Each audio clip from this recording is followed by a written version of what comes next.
This is the Montana Outdoor Podcast, brought to you in part by Rocky Mountain Truck and Trailer in Missoula, home of Boss Snowplows, CM Truck Beds, and Diamond Sea Trailers. Just go to rmtte.com for more information.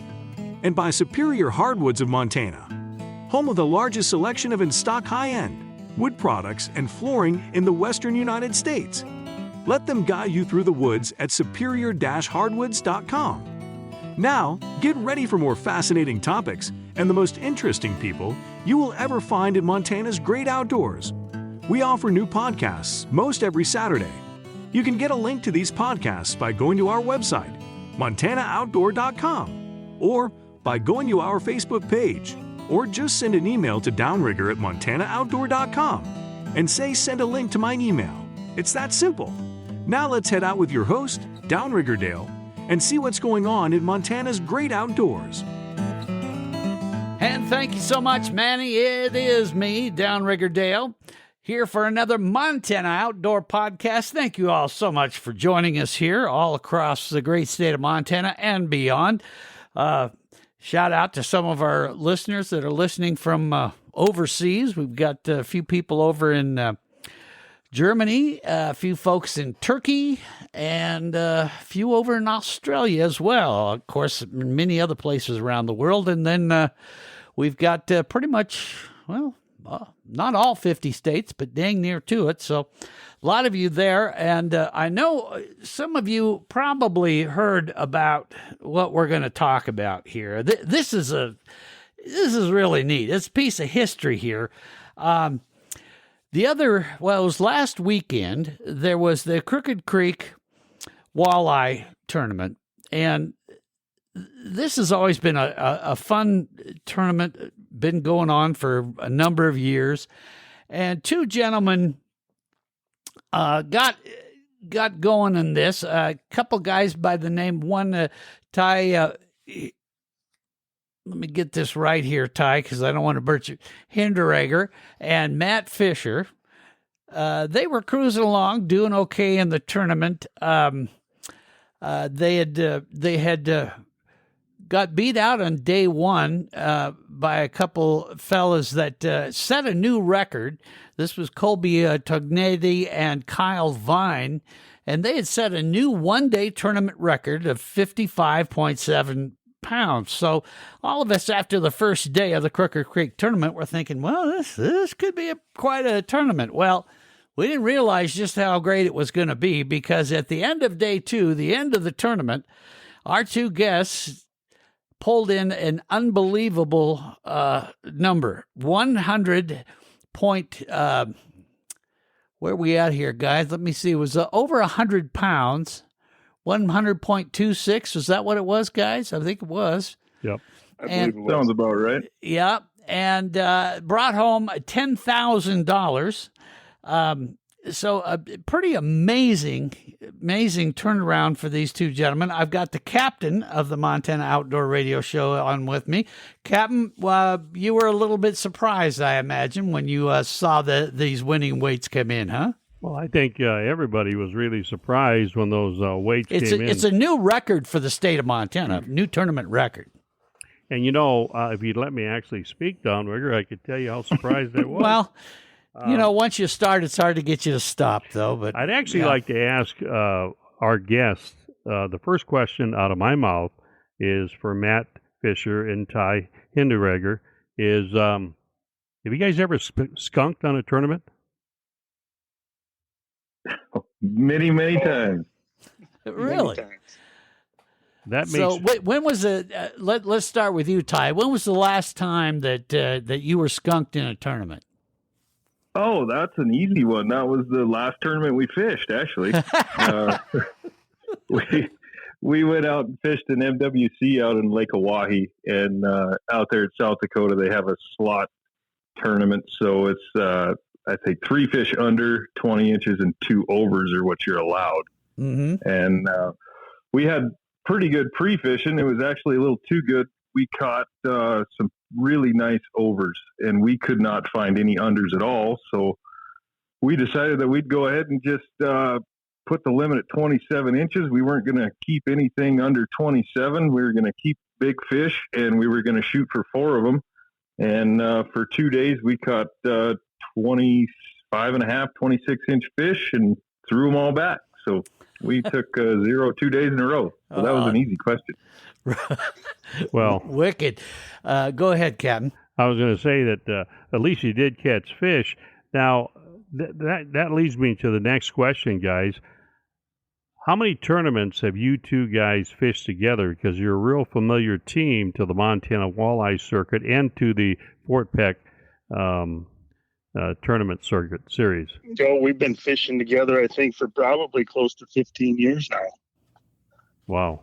Okay. So we fished the Montana Circuit. We actually went down and fished in NWT, National Walleye Tour last year. Several MWCs in Devil's Lake, Lake Oahe, Chamberlain, stuff like that. So we've been fishing together for a lot of years. We've had a lot of hard knocks before we get a little bit of payback once in a while. Seems like that's the way it goes. So, how did you guys get together as far as a duo fishing that long ago? Were you just meet each other on the lake, or how did that come about?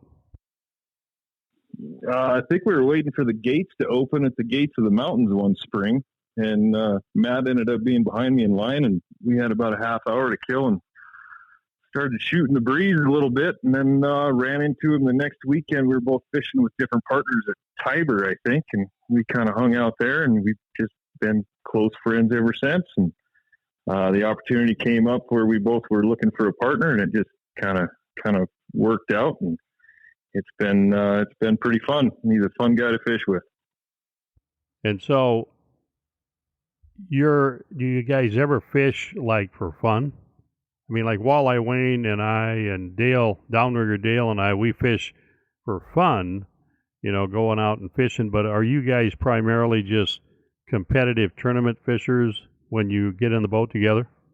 When have we actually had fun fishing together, though, Captain? Well, I was going to say we actually get in. We're not competitive, but Downrigger does talk a lot. Yeah. And I don't listen very much.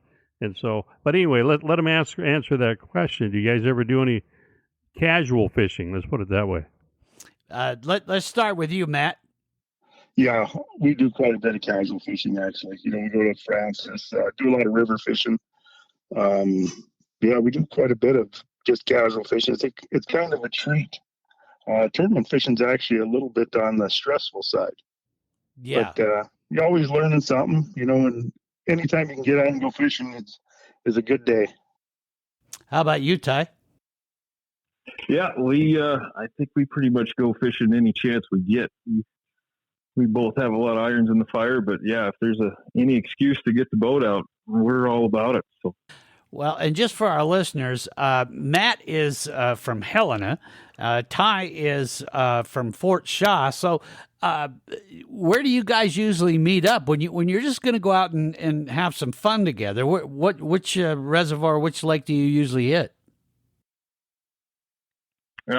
Typically, we start the spring out in Francis when that bite gets going, and then it's usually not too long we got tournaments. But after tournament season's over, Matt's in the process of getting a cabin built out at Fort Peck right now, so he's pretty good at rounding up help for laying floors and painting walls and doing whatever. And then the evenings we try to get out and go catch a few fish. Mm-hmm. And as far as tournaments, about how many tournaments do you guys fish a year, Ty? We usually hit all the Montana circuit tournaments. This year I had a little more time, so we're gonna hit Rock Creek. I think that's in 2 weeks. And then there wasn't anything good on the schedule that we saw for MWC stuff before North Dakota kind of gouged everybody on their entry fee deal. We used to run over and try to pick a tournament up over there in Devil's Lake. Last year we did a Oahe, but there didn't look like there was anything on the schedule we wanted to really try. But we're going to see if we can head up to Canada maybe this fall and try to get in the Vanity Cup if we can somehow squeak that out. Oh, okay. You know, I noticed that that Ty said he helps Matt with his building over there at Fort Peck at the Kirkland's. Did you pick up on that, Downrigger? No, I didn't hear that part. I heard the part about how the guest usually likes to just hang out and watch the other guy do a bunch of crap. He's a pretty good hand around there, that's for sure. I just don't want to get in your way, Captain. Yeah. Well, the red carpet that we lay out for you, Downrigger, is a little dirty. You might want to make sure that don't be mad about that next time you come over to the headquarters. Anyway, if you wouldn't make me sleep on the red carpet in the shop, I think be a different story. I think that anybody who's going to listen to this podcast, and they're going to be interested to hear about the fishing of these two guys. Now, one of the things I noticed on the tournament is they caught 100.26 pounds. That was Matt Fischer and Ty Hinderager, and they're our guests right now. But fellas, you guys that was no runaway. There was 4 teams that were right behind you. You had Colby Tognetti and Kyle Vine, and then you had Trevor Klepped, real familiar name, along with Braden Rollinson, and then Jake Monroe and Jeff Ingram. All those folks separated no more than 6 pounds. Does that surprise you, or did you think that this bite was going to be the way the bite ended up being for the tournament? Well, I think it didn't. Go ahead, Ty. No, go for it. Well, Ty went down there a little bit earlier pre-fishing, and I was working, of course. We get all these pictures, and he says, do you think a limit of 29s will do? I'm like, what? So he sent a few more pictures, and I said, well, that'll probably be a pretty good start. So we went out pre-fishing, and, we went out and caught, I didn't catch very many the first day, but Ty put a clinic on again that day, and then the next day we went out and done it again. I said, you know what, we better take a day off and lay our bathroom floor. So we got the BSing, and we figured it would probably take 100 pounds to win it. We didn't think we were going to do it. Well, we wanted to do it, but it was... we figured it would probably take 100 pounds to win it. So, Matt, when Ty was putting on that clinic, what was he doing? Oh, he was pitching a jig, jigging a plastic. Yeah. I mean, what kind of a jig? What kind of a jig? What did he have? Did he have a twister tail on there, or a paddlefish, or no? He had paddle tail, rather. He just had a minnow bait and a 3/8 ounce jig, and the fish were pretty shallow. So. Yeah. Yeah. Just. So let me ask you another question, you guys. Do you guys use those new live views, like either Humminbird or Garmin or Lowrance?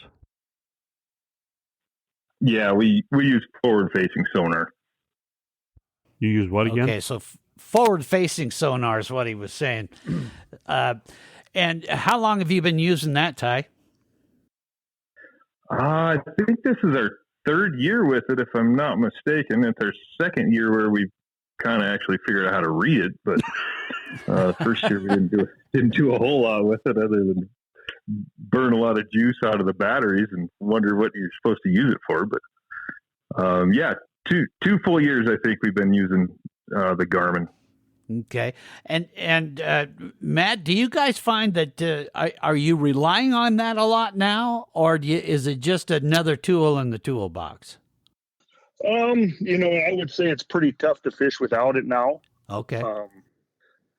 You learn a lot more. You learn a lot from it. You learn a lot what the fish don't want. It's a good tool to have. I don't know. I've been out fishing with boats that don't have it, and I'd still enjoy fishing, but you're kind of wondering, if there's any fish out there where you're casting. It tells you if there's actually fish around. It doesn't tell you what kind, of course, but if there's fish around, I think it, instead of fishing, we don't cast as many times during the day. We don't cast unless we see a fish.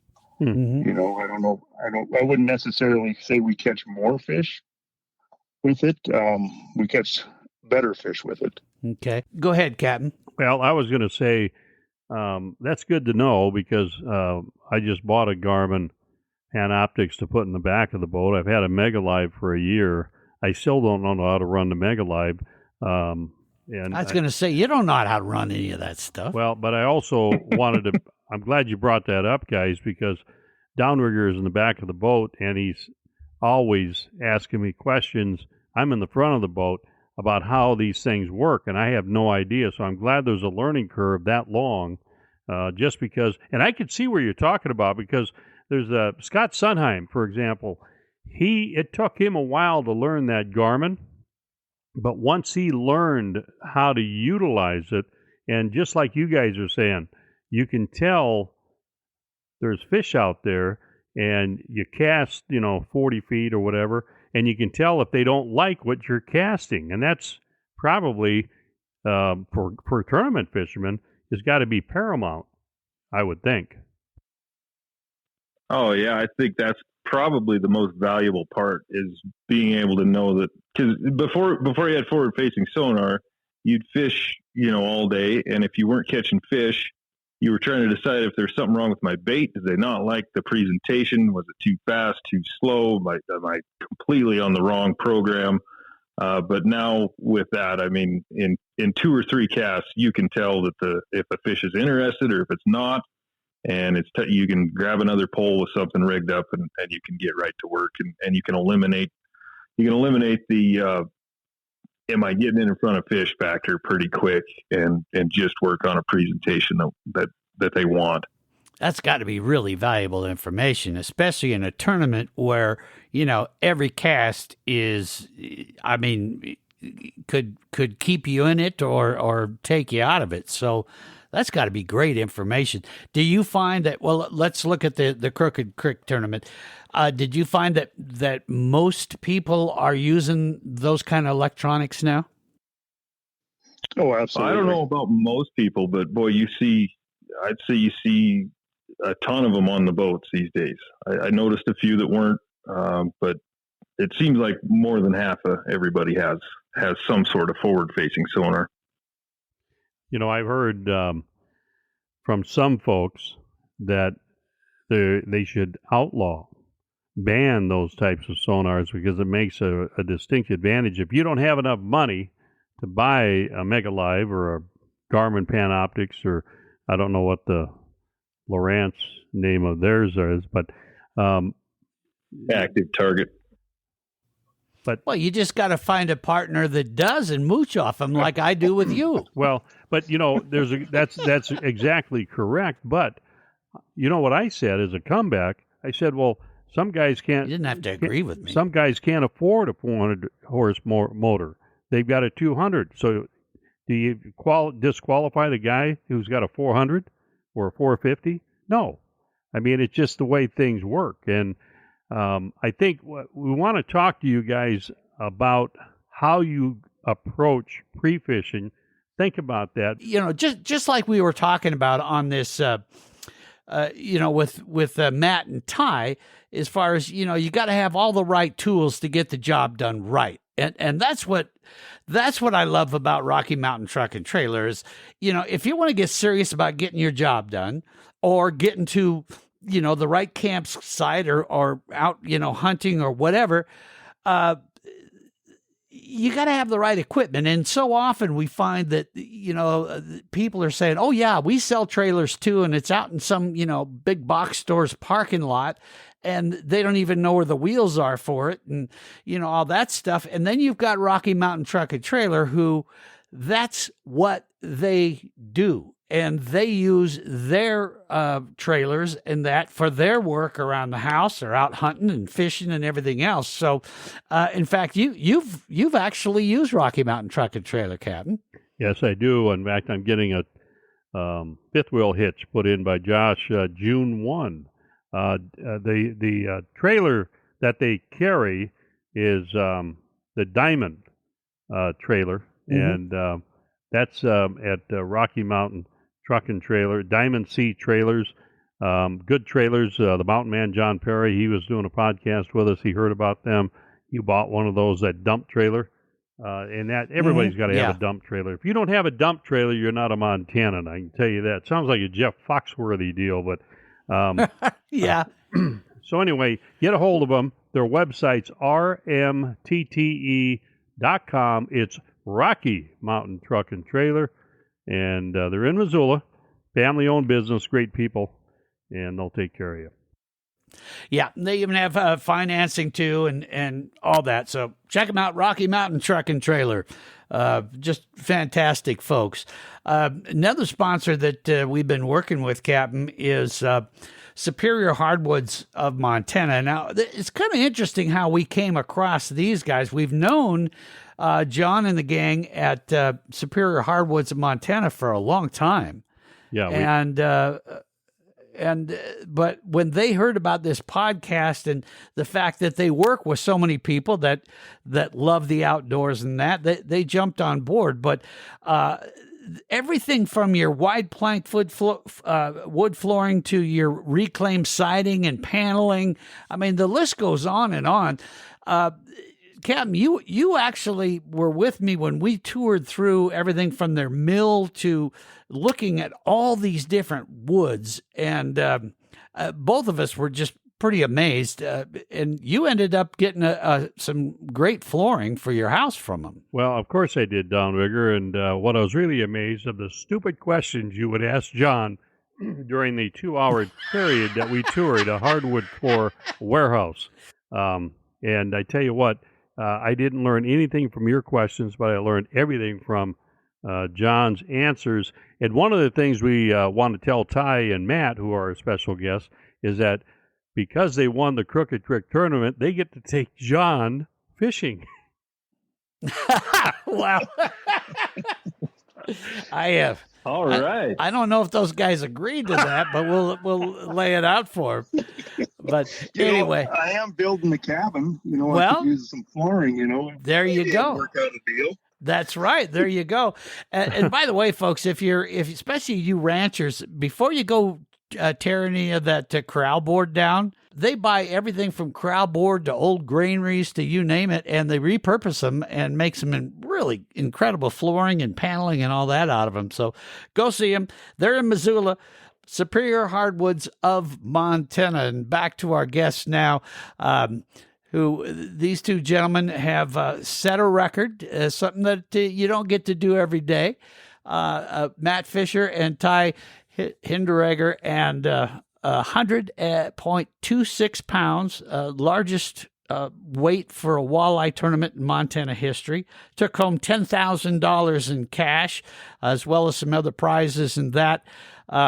So, guys, welcome back to the podcast. Now, Captain, go ahead. You had a question you wanted to ask him right when we came back. How do you guys approach tournament week? How many days do you pre-fish?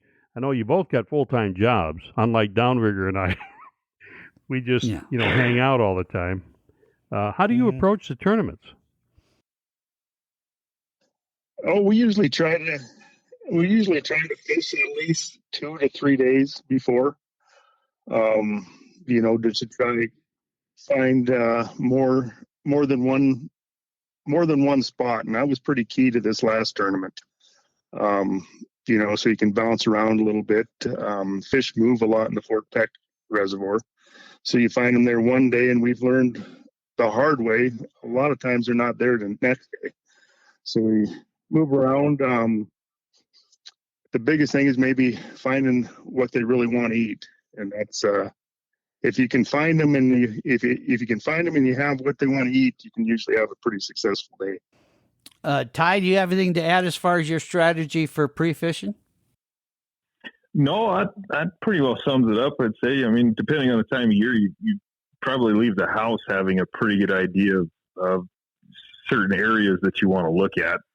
Spring, where walleyes are going to spawn and where they've been caught in the past. We've fished at that tournament a couple times in the spring, so we kind of had some ideas to get started, and then just kind of cruised around and saw what the electronics had to tell us and made a game plan from there.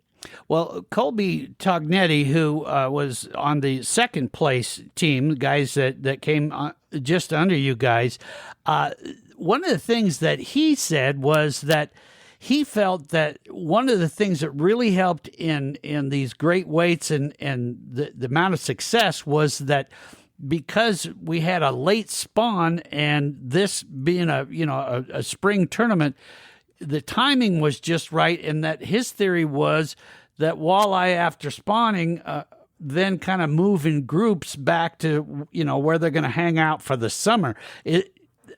I don't know if it sounds like it could make sense. Is that what you guys felt? Go ahead and start with you, Matt. Yeah, I think he was on to something there. They were definitely moving. You would come up on a bunch of fish and they were moving. You'd have to. It was really tough to really stay on them. Actually, you'd get them. They'd feed for probably half hour, 45 minutes. That second place team and us were actually on the same point that first morning, and I don't think there was, for about a half hour there, I don't think there wasn't one of us that wasn't hooked up. And then just kind of vaporized after that for the rest of the afternoon. But we just happened to catch it just right in the morning, and it was good. Okay. All right. Ty, did you get a feel for when you were, especially in day 2, you guys were, posting some huge numbers. When did you feel like, I think we were going to win this thing? Or did you ever get that feeling? I never got that feeling. Day 2, it was a tough day of fishing. Actually, we were very grateful for the fish that we got, but they did not come fast and furious like they did on the first day. Yeah, first day, 55.7 pounds was Colby and Kyle's. What did you guys get on the first day? We got 48, 44, I believe, but and we rounded a limit out, and probably, like Matt said, a half hour, maybe 45 minutes. We still had a little work to do and had some fish to upgrade, and that second day, they were just onesie twosies. The first fish we caught was actually like a 16 and a half incher or something. And I was so shocked at the fish when it came up. It took me about 30 seconds to realize I probably shouldn't net it because it is a weigher. I was a little disappointed, but so we carried that one in a 22 incher most of the day. And, we got rid of that 16 incher. And then with about a half hour left in the day, we finally got rid of that 22 incher. And at that point, we were pretty happy. We just decided that we realized we had a pretty good limit, but we had no idea that we had anything won until it was all said and done. We assumed that Colby was gonna do what he does best. Yep. So you're behind about 2 or 3 pounds after the first day. Tell me what it's like to go to bed that night when in the morning you're that close to winning $10,000. I mean, Ty, I'll ask you first, do you sleep okay? Oh, I slept like a baby. It was good fishing and good fun. I wasn't nervous at all. I wasn't thinking that we were going to win it, but it's just good to. Those tournaments are very far and few between where you kind of have a game plan. You caught nice fish. You feel like you can probably find some nice fish the next day. So I wasn't worried about it at all. I was tickled to death that we finally had some fish put together. So what about you, Matt? Yeah, pretty much the same. It usually doesn't happen that way for us. Usually if we have some pretty good pre-fishing or even a good day 1, we usually kind of tank on day 2, but just another day, go out and hit it hard. We fish hard. Sometimes there's not a lot of talking in the boat. We'll go an hour or so. We're just concentrate on catching fish. And when you finally hook up on one, it's a pretty good relief. We didn't catch a lot of fish during the day. 7 or 8 fish maybe a day is all we were catching. Mm-hmm. Okay. And as far as that over 100 pounds, was it pretty even with the two of you, or who was somebody pulling more weight than the other, or do you even want to tell us that? Well, I know one guy who's got 2 30-inch flags, and it's not me. So Matt does a really good job of catching big fish, especially when somebody's dangling some money in front of him. Well, you can. It was. I would say it was about a 50-50 on this derby. I've been net man more than once, but I'm kind of okay with that. Okay. All right. So, does that the way with you two fishing a lot and fishing tournaments all the time together? Is that kind of how it goes? That one might be pulling the weight one day and the other, or is Matt the stud that pulls the big numbers in? He's usually the stud, but we've fished a few tournaments where, using the same stuff, pitching at the same fish, and one day Matt will catch all the fish, the next day I'll catch all the fish. There's no rhyme or reason to it, but we get along extremely well together, and we're equally good at running the net, and things happen. And I've never fished with anybody that is cooler and doesn't get wound up like Matt. I've done some bonehead moves and really screwed some stuff up that's cost us some money, and he just laughs and says, "Oh, that's just fishing." So, That's boy, that must be nice, because usually when I do something boneheaded, the captain doesn't let me forget about it for about 2 days. But that must be nice. So seriously though, when you two are going like that, when one of you is having that really bad day, is there any discussion during or after to say, "Hey man, you really need to pick it up," or do you just let it go? No, but it's all about the schmutz. The Whoever has schmutz. the best schmutz on their bait is usually catching the fish. So And some days I got the schmutz, and some days Ty's got the schmutz. And where does a guy get that schmutz? Because I'd like to get a big box of it. That's a secret. That's the one secret we're not going to let out. There you go. That's like asking for the Bush's baked beans recipe there. There you go. Okay. So, Captain? I just want to know, they don't say anything to each other, but Ty, I'm going to start with you first. You ever think, now, I've noticed you've been real complimentary of Matt, and I appreciate that. I wish I could get that in my partner.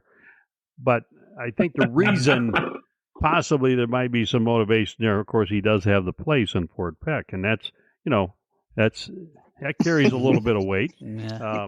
and Well, I don't know. With the captain and I, if I'm not crying by noon, it's just not a regular day. Well, Matt, I understand he has a business that he repairs appliances. Is that correct? That's correct. Yep, Capital Appliance in Helena. Yeah, and that's why I'm sucking up to him, because you never know when you're going to have problems with your refrigerator or your dishwasher or any of that stuff. But do you guys ever? Matt, let me ask you. Do you ever go just thinking to yourself, why in the hell did Ty do that? Oh, not really. I don't ever get into. That's what it's kind of fun, because I think we get along like peas and carrots. It's Peas and it's carrots. pretty good fishing out there with that guy. Are you taking notes on that, Captain? Yeah.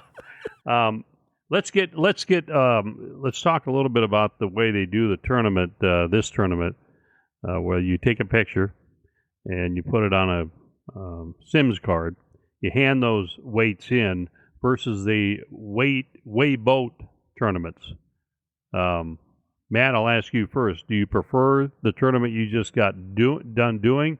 Obviously, you won, the first place, and you won a lot of money.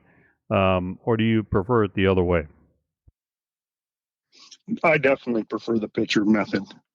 It's kind of stressful the first couple times you do it, because sometimes your pictures don't turn out, or you take too many pictures and you got to weed through them and not not delete the one that you shouldn't have.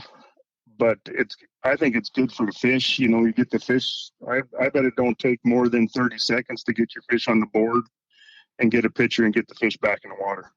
Right. I think that was probably what it's about. You know. How about you, Ty?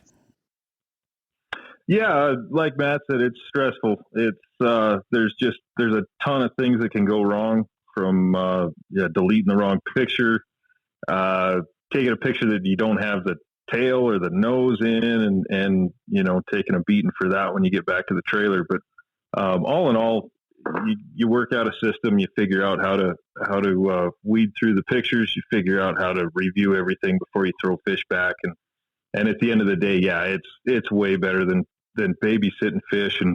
And we were lucky this weekend. There wasn't a whole lot of waves to deal with, but man, some of them, when you're running 25, 30 miles back to weigh in and just beating those poor fish up, nobody wants to hurt any of the fish. So this is definitely the way to go, I feel. So just so for our listeners, so they understand how this process works. So tell me if I'm right here. So I catch a walleye, get it off the hook. Then you've got a board that's got some measurements on it, and then what does one of you hold that on the board and the other take the picture, or how does that work? Yeah, Right. everybody at check-in in the morning gets issued a board with their boat inspection. So all the boards are identical. And then, yeah, you nailed it. You net the fish, and the best way for anybody who's not fished one of those tournaments or only done one or two, you have one dedicated guy that handles the fish and one dedicated guy that handles the camera. Everybody knows their role, and you do it the same every time, and then you can kind of minimize the hiccups. But yeah, you got to have a picture that shows the nose of the fish touching the board, and that also shows the tail of the fish. And yeah, you just make sure you have 5 at the end of the day, and not 6, not 8, and don't delete the 2 you really need. And stressful all the way till you get through the trailer, and then they give you the thumbs up that it actually works. So when they started doing that a couple of years ago, I think I heard some real skepticism on it. Now I'm hearing a lot of positive there. Were you guys skeptical of that to begin with, or did you already kind of figure out it was going to be probably a good way to go? Oh, I think we were kind of skeptical at first. The first tournament that we did, we done them all upside down.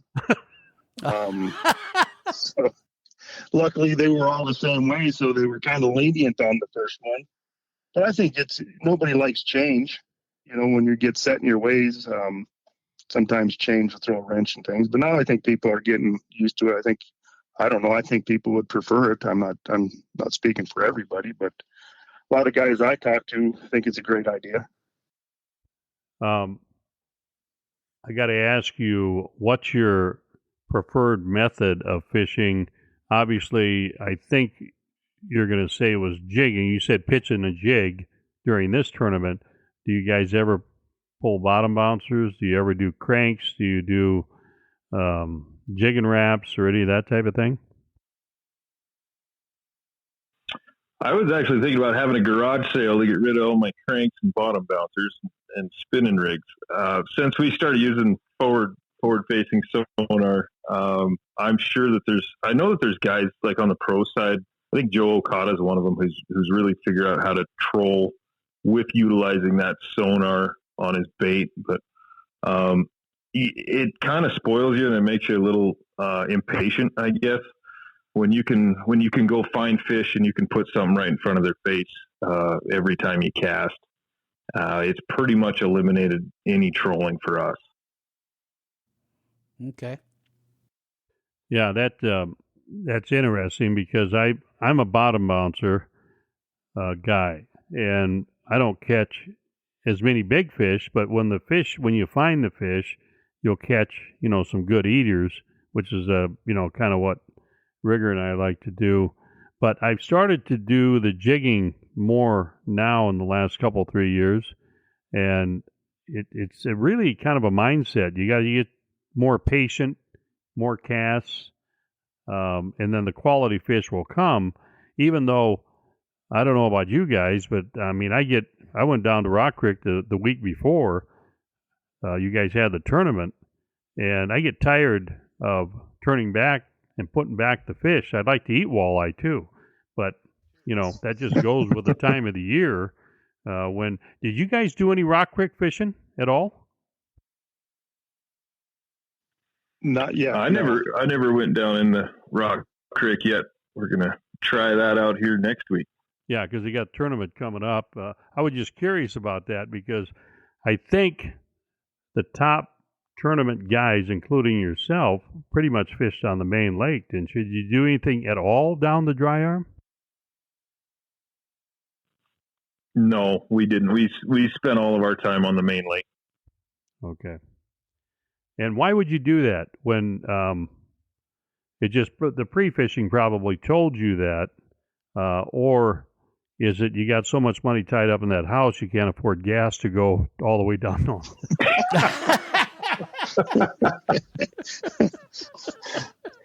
Yeah. You pretty much take a whole gas truck when you come back from Rock Creek. But yeah. So anyhow, I think it's great that you guys won this tournament, and you obviously represent,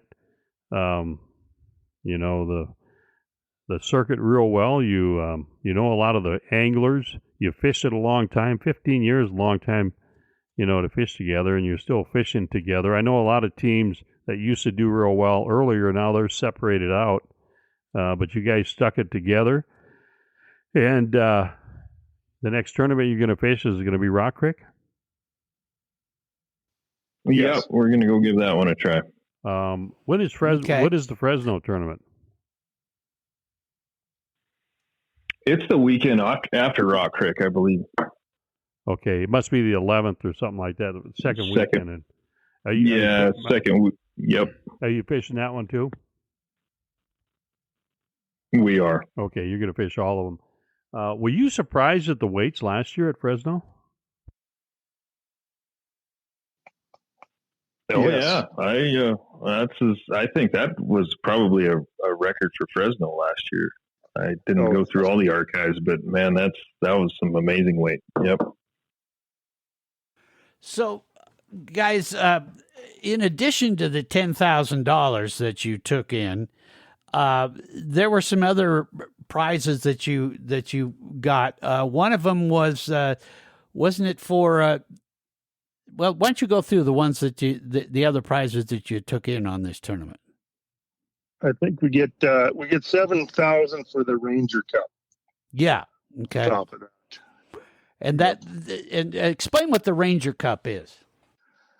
Well, it's a if you own a Ranger, I think it's less than 5 years old. It doesn't cost you anything to join it. You just send all your information in the Ranger, and they'll send you a Ranger Cup sticker.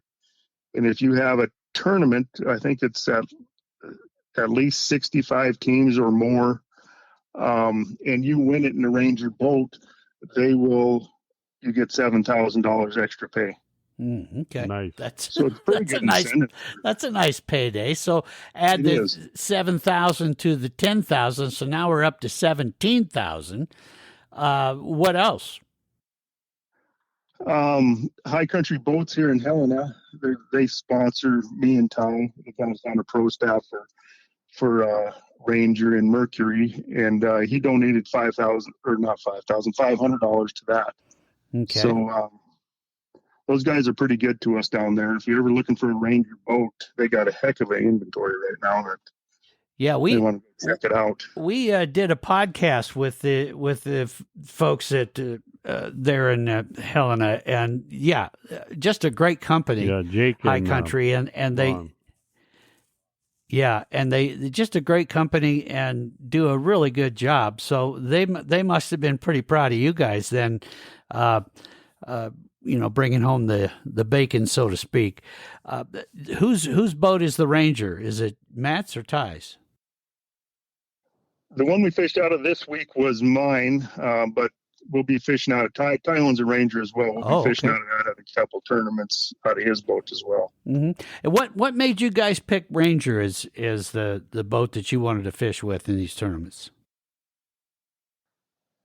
Oh, it just happened to come by. They offered a pro staff to me, and I was fishing out of a Lund before, an aluminum Lund, and I said, "How can it get any better than this?" And I stepped into a Ranger, and it's a whole new ball game. You know, the Lund boat was a good boat, but boy, this Ranger is something else. Okay. All right. Captain, go ahead. I want to thank these two guys for joining us here. They're busy guys, and I told them I was going to try to extract as much fishing information as possible. They're very tight-lipped.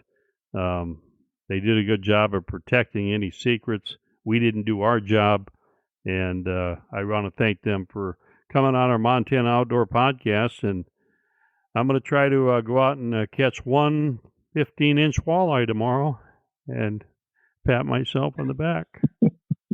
Well, if you guys look back and you see this green warrior kind of shadowing you wherever you go, that'll be the captain and I. But, we're not trying to get any secrets from you or anything. We're just happen to be fishing in the same spot you guys are.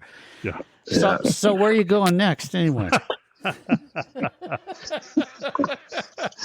Hey, well, guys, thank you so much for spending time with us. Congratulations on this great win, setting a new record for walleye tournaments with that incredible weight of 100.26 pounds, and the last record weight was 97.03. So you guys have set quite the high bar for everybody. So thanks for joining us. Good luck in Rock Creek, and don't be strangers. We'd like to talk to you again one of these days soon. All right. Thanks for having us on. You bet, guys. Take care. Bye. Well, there you have it. That is the way you win a great big tournament. We'll have them back on again and keep you posted on some other tournament activities and that. Plus, we got a lot more other incredible podcasts coming for you real soon. Till then, thanks so much for joining us and downloading this podcast, and we'll see you next time out on the water in Montana's great outdoors. Thanks for listening to the Montana Outdoor Podcast. It has been brought to you in part by Superior Hardwoods of Montana, home of the largest selection of in-stock, high-end wood products and flooring in the western United States. Let them guide you through the woods at superior-hardwoods.com. And by Rocky Mountain Truck and Trailer in Missoula, home of Boss Snowplows, CM Truck Beds, and Diamond Sea Trailers. Just go to rmtte.com for more information. So what did you think of today's podcast? Send your questions and comments to Downrigger at montanooutdoor.com. We should be dropping a new podcast this next Saturday.